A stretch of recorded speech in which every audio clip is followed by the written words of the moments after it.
Hi guys, പത്തരമാറ്റ സീരിയലിൻ്റെ ഒരു പുതുപുത്തൻ വിശേഷത്തിലേക്ക് എല്ലാവർക്കും സ്വാഗതം. അങ്ങനെ അനി ഓഫീസിലൊക്കെ പോകാൻ തുടങ്ങി. കൊണ്ടുവയ്ക്കുന്ന ചെക്ക് അടിച്ചു മാറ്റി അച്ഛന് കൊടുത്ത് വിടുകയാണ് കേട്ടോ അനാമിക. അനാമികയും വേണുവിനെയും പിടിച്ച് പോലീസിൽ ഏൽപ്പിക്കുകയാണ് ചെയ്യുന്നത് അനി.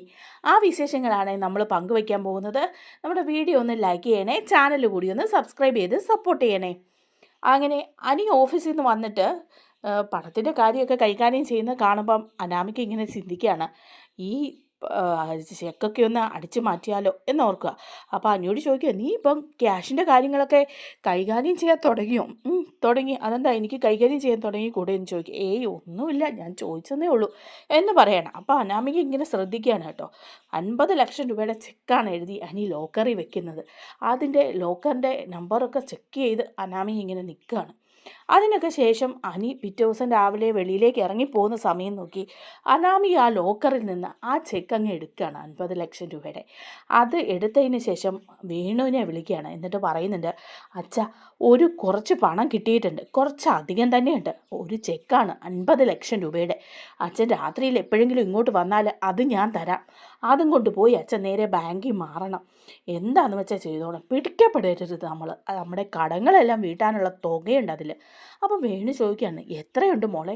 അപ്പോൾ അനാമിക പറയാം, അതെ അച്ഛാ, ഒരു 50 ലക്ഷം രൂപയുണ്ട്. മോളെ, 50 ലക്ഷം രൂപയോ? എൻ്റെ ദൈവമേ, എൻ്റെ കൈയും കാലും ഒക്കെ തരിക്കുന്നു. ഞാൻ പെട്ടെന്ന് തന്നെ അങ്ങോട്ട് വരട്ടെ? അപ്പോൾ അനാമിക പറയാം, പെട്ടെന്നൊന്നും വരണ്ട, എല്ലാവരും ഉറങ്ങിക്കഴിഞ്ഞ് രാത്രി വന്നാൽ മതി. അപ്പോൾ വേണു പറയാം, ശരി മോളെ, അതുവരെ എനിക്ക് ഇരിക്കാൻ മേല, സന്തോഷം കൊണ്ട് വയ്യ എന്നൊക്കെ ഇങ്ങനെ പറയുകയാണ് കേട്ടോ. അന്ന് രാത്രിയിൽ എല്ലാവരും ഉറങ്ങിക്കഴിയുമ്പോൾ അനാമിക വേണുവിനെ വിളിച്ചു വരുത്താണ്. അങ്ങനെ വേണു എത്തിക്കഴിയുമ്പോൾ ഈ ചെക്ക് കൊണ്ടുവന്ന് അനാമിക വേണുവിന് കൊടുക്കുക. എന്നിട്ട് പറയുന്നുണ്ട്, അച്ഛാ ഇത് കൊണ്ടുപോകുന്ന കൊള്ളാം, ഇത് അനാവശ്യമായിട്ട് ചിലവാക്കുകയൊന്നും ചെയ്തേക്കരുത്. നമ്മുടെ കടങ്ങളെല്ലാം വീട്ടിക്കോണം. ഇനി കടം കിടന്നൊന്നും പറഞ്ഞ് എൻ്റെ അടുത്തേക്ക് വന്നേക്കരുത് എന്ന് പറയുകയാണ്. അപ്പോൾ വേണു പറയാം, ഇല്ല മോളെ, ഇത് മതി, ഇത് ധാരാളം, നമുക്ക് അത്യാവശ്യത്തിനുള്ള എല്ലാം ആയില്ലേ. ഇനി ഞാൻ ഇപ്പോഴെങ്ങും നിന്നെ ശല്യപ്പെടുത്തത്തില്ല. നീ അവനുമായിട്ട് സുഖമായിട്ട് നീ ജീവിക്കാൻ നോക്ക് എന്നൊക്കെ പറഞ്ഞേച്ച് വേണു അവിടെ നിന്ന് പോവുക. അനാമിക ഒന്നും അറിയാത്ത പോലെ വന്ന് കിടക്കുകയും ചെയ്യാണ്. അതേസമയം പിറ്റേ ദിവസം വേണു ബാങ്കിൽ ചെന്നിട്ട് ചെക്കൊക്കെ അങ്ങനെ മാറുകയാണ് കേട്ടോ. അപ്പോൾ അനിക്ക് മെസ്സേജ് വരികയാണ്. അനിയെ മാനേജർ വിളിച്ചിട്ട് പറയുന്നുമുണ്ട്, നിങ്ങളുടെ ചെക്ക് 50 ലക്ഷം രൂപയുടെ ചെക്ക് മാറിയിട്ടുണ്ടെന്ന് പറയുക. അപ്പോൾ അനി ഞെട്ടിപ്പോവാണ്. അനി ചോദിക്കുകയാണ്, എങ്ങനെ?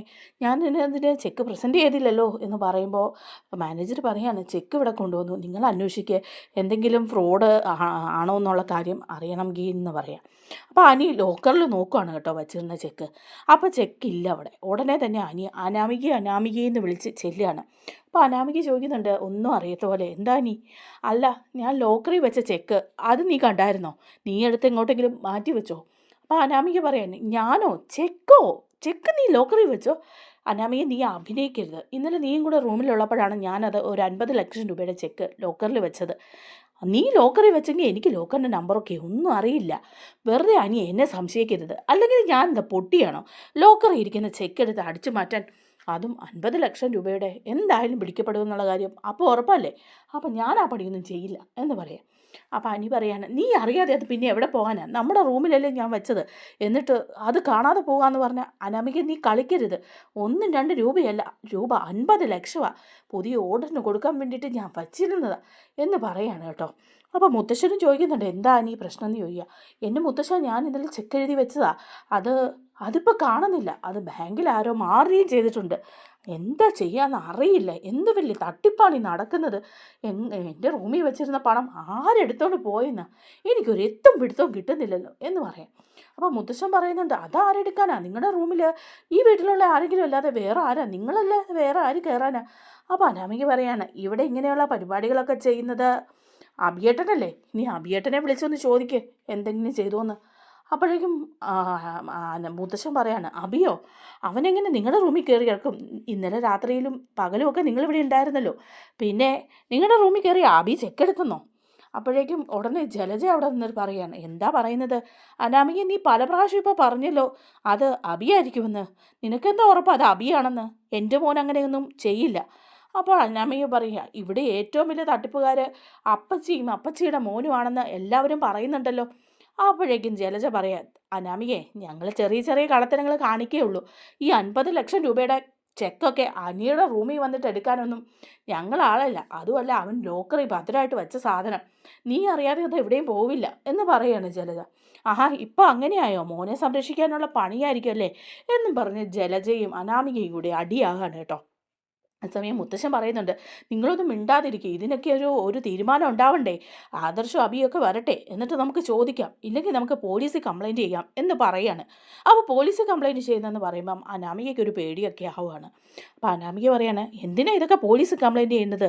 ഈ വീട്ടിലുള്ള ആരോ ആണല്ലോ ഇത് ചെയ്യുന്നത്, അല്ലാതെ ആരുമല്ല. പുറത്തുനിന്ന് ആരും ഇവിടെ വന്നിട്ടുമില്ലല്ലോ. അഭിയേട്ടനെ വിളിച്ച് തന്നെ ഒന്ന് ചോദ്യം ചെയ്യാൻ പറയാം. അത് കഴിയുമ്പം അഭി വരികയാണ്. അഭി വരുമ്പോൾ മുത്തശ്ശൻ ചോദിക്കുന്നുണ്ട്, അഭി ഒന്ന് അവിടെ നിന്നേ, എന്താ മുത്തശ്ശ എന്ന് ചോദിക്കുക. അപ്പം മുത്തശ്ശൻ പറയാണ്, നീ ഇവിടുന്ന് എന്തെങ്കിലും എടുത്തായിരുന്നോ എന്ന് ചോദിക്കുക. എന്ത്? ഞാനൊന്നും എടുത്തില്ല. അപ്പോൾ ഉടനെ അനി ചോദിക്കുക, അഭിയേട്ട, എൻ്റെ റൂമിലിരുന്ന ഒരു ചെക്ക് 50 ലക്ഷം രൂപയുടെ ചെക്ക് കാണാതായിട്ടുണ്ട്. അഭിയേട്ടൻ എങ്ങാനും അത് എടുത്ത് മാറിയോ? സത്യം പറ എന്ന് പറയാണ്. അപ്പോൾ അഭി പറയാണ്, ഞാനോ? 50 ലക്ഷം രൂപയുടെ ചെക്ക് ഞാൻ എടുത്തെന്നോ? എന്താ നിങ്ങളെല്ലാവരും എന്നെ സംശയിക്കുന്നത്? അപ്പോഴേക്കും മുത്തശ്ശൻ പറയാം, വേറൊന്നും കൊണ്ടല്ല നിന്നെ സംശയിക്കുന്നത്, നിൻ്റെ മുൻകാല പ്രവർത്തികളൊക്കെ കൊണ്ടാ എന്ന് പറയുമ്പോൾ അഭി പറയാം, ഞാനിപ്പോൾ അങ്ങനെയുള്ള കാര്യങ്ങളൊന്നും ചെയ്യാറില്ല. ഞാൻ ഇവിടുന്ന് കക്കാറും മോഷ്ടിക്കാറും ഒന്നുമില്ല. പിന്നെ എന്തെങ്കിലും ചെറിയ ചെറിയ കള്ളത്തരങ്ങളൊക്കെ ചെയ്തെങ്കിലേ ഉള്ളൂ. ഇതിപ്പോൾ 50 ലക്ഷം രൂപയുടെ ചെക്കൊക്കെയോ? എനിക്ക് ഓർക്കുമ്പം തന്നെ പേടിയാവുന്നു. ഞാൻ എടുക്കുവാണെങ്കിൽ കൂടിപ്പോയാൽ 10,000 10,000 അല്ലെങ്കിൽ 1,00,000 രൂപ. 50 ലക്ഷം രൂപയുടെ ചെക്ക് ഞാൻ എടുക്കുമോ? അങ്ങനെ എടുത്ത് അത് മാറിയെടുക്കാൻ മാത്രം മണ്ടനൊന്നുമല്ല ഞാൻ എന്ന് പറയാണ്. അപ്പോഴേക്കും ഉടനെ ആദർശം പറയുക, ആ ശരി, അങ്ങനെ അഭിയെ സംശയിക്കേണ്ട കാര്യമൊന്നുമില്ല. അവനും ഈ വീട്ടിലുള്ളതല്ലേ, നമ്മുടെ ജ്വല്ലറിയിലെ പണമല്ലേ, ഇത്രയും പണമൊന്നും അവനെടുക്കുമെന്ന് എനിക്കും തോന്നുന്നില്ല എന്ന് പറയുമ്പം ജലജയും പറയുക, എൻ്റെ മോൻ അങ്ങനെയൊന്നും ചെയ്യില്ല. 50 ലക്ഷം രൂപയൊക്കെ അടിച്ചു മാറ്റാനുള്ള ധൈര്യം അവനൊന്നുമില്ല എന്ന് പറയുക. അപ്പോൾ അനാമിക വീണ്ടും പറയുക, പിന്നെ ധൈര്യമില്ല, പിന്നെ ആര് കൊണ്ടുപോയെന്നാണ് പറയേണ്ടത്?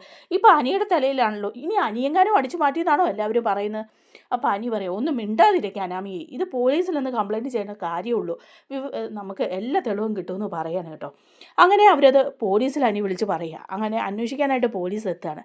അപ്പോൾ പോലീസ് എത്തുമ്പോൾ തന്നെ പ്രതിയെ പിടികൂടുവാണ്. ആ പ്രതിയെ കൊണ്ടാണ് കേട്ടോ അവിടെ തെളിവെടുപ്പിനായിട്ട് വരുന്നത്. നമ്മുടെ വേണുവിനെയാണ് പിടിച്ചുകൊണ്ട് വരുന്നത് കേട്ടോ.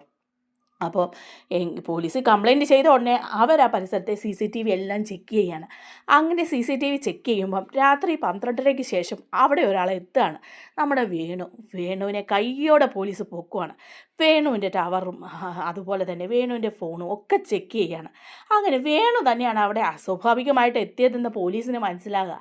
അപ്പോൾ വേണുവായിട്ട് തെളിവെടുപ്പിനായിട്ട് എത്തുമ്പോൾ അനാമിക ഞെട്ടിപ്പോവാണ് കേട്ടോ. എന്നിട്ട് വേണുവിനെയും അനാമികയും കൂടെ നിർത്തി SI ചോദിക്കുകയാണ്, മോളല്ലേ നിങ്ങൾക്ക് പണം എടുത്തു തന്നത്? ബാങ്കിലെ ഡീറ്റെയിൽസ് എല്ലാം ഞങ്ങൾ എടുത്തു. 50 ലക്ഷം രൂപ ചുമ്മാ ചുളുവിൽ അങ്ങ് അടിച്ചുകൊണ്ട് പോകാമെന്ന് താൻ വിചാരിച്ചോ? നിങ്ങൾ ഗജ ഫ്രോഡാണല്ലോ. അച്ഛനും മോളും ഒരുപാട് പേരെ പറ്റിച്ചിട്ടുണ്ടെന്നും പണം ഉണ്ടാക്കിയിട്ടുണ്ടെന്നും ഒക്കെ അന്വേഷണത്തിലൊക്കെ കിട്ടി. ഇതിപ്പോൾ അനന്തപുരിയിൽ എങ്ങനെ കയറിക്കൂടി നിങ്ങൾ? ഇവിടുന്ന് 50 ലക്ഷം രൂപയുടെ ചെക്ക് വെറുതെ അങ്ങ് എടുത്തുകൊണ്ട് പോകാമെന്ന് വിചാരിച്ചോ നിങ്ങൾ? ഇതിനൊക്കെ കണക്കും കാര്യങ്ങളും ഇല്ലെന്നാണോ വേണു വിചാരിച്ചേ? അത് സാറേ, എനിക്ക് അപ്പം മോളാണ് ഇതെല്ലാം ചെയ്തത്. സ്വന്തം ഭർത്താവിൻ്റെ കയ്യിലെ ചെക്ക് എടുത്ത് അച്ഛന് കൊടുത്തു വിടുക, അത്രയ്ക്ക് ഭയങ്കര ഫ്രോഡാണ് നീ അല്ലേ എന്ന് ചോദിക്കുക. അപ്പോൾ അനാമിക പറയുക, അത് സാറേ, ഞാൻ പെട്ടെന്ന് അവിടെ അച്ഛന് കടമുണ്ടെന്ന് പറയുമ്പോൾ നീ ഇതാണോടി ചെയ്യേണ്ടത്? എന്നിട്ട് ഇപ്പോൾ ഈ വീട്ടിലുള്ളവരെല്ലാം നിന്നോട് ചോദിച്ചിട്ട് നീ ഒരക്ഷരം മിണ്ടിയോടി എന്നൊക്കെ ചോദിക്കുകയാണ് SI. അപ്പോൾ അനി ഒറ്റ അടി കൊടുക്കുക അനാമികയ്ക്കിട്ട്. എന്നിട്ട് പറയാണ്, നീയാണ് ഇത്രയും വലിയ കള്ളത്തരം ചെയ്തത്. ഇവിടെ പലരും പറഞ്ഞു അനാമിക ഫ്രോഡാണ്, അനാമികയുടെ കുടുംബമൊന്നും അത്ര നല്ലതല്ല എന്ന്. എന്നിട്ടും ഞാനതൊന്നും നിന്നോട് ഞാൻ ചോദിച്ചില്ല. നീ ഇത്രയും വലിയ കള്ളിയാണോ നീ നിൻ്റെ അച്ഛനും 50 ലക്ഷം രൂപയുടെ ചെക്കെടുത്ത് മാറാനും എന്ന് പറയാണ്. അപ്പോൾ SI പറയാണ്, നിർത്ത്, നിങ്ങൾ കുടുംബ വഴക്കൊക്കെ നിർത്ത്. ഏതായാലും ഇത്രയും വലിയ കള്ളത്തരം ചെയ്തവർ ഇങ്ങനെ വെറുതെ വെളിയിൽ നടക്കില്ല. 2 പേരെയും ഞാൻ അറസ്റ്റ് ചെയ്ത് കൊണ്ടുപോകാമെന്ന് പറയാം. അങ്ങനെ അനാമികയും വേണുവിനെയും അറസ്റ്റ് ചെയ്യാണ് കേട്ടോ. അങ്ങനെ അതിനൊക്കെ ശേഷമാണ് അനിയും അനാമികയും തമ്മിലുള്ള ഡിവോഴ്സൊക്കെ ആവുന്നത്. ആ വിശേഷങ്ങളൊക്കെ നമുക്ക് പങ്കുവയ്ക്കാം. വീഡിയോ ഇഷ്ടമായ ലൈക്ക് ചെയ്യണേ, ചാനൽ കൂടി ഒന്ന് സബ്സ്ക്രൈബ് ചെയ്ത് സപ്പോർട്ട് ചെയ്യണേ. താങ്ക്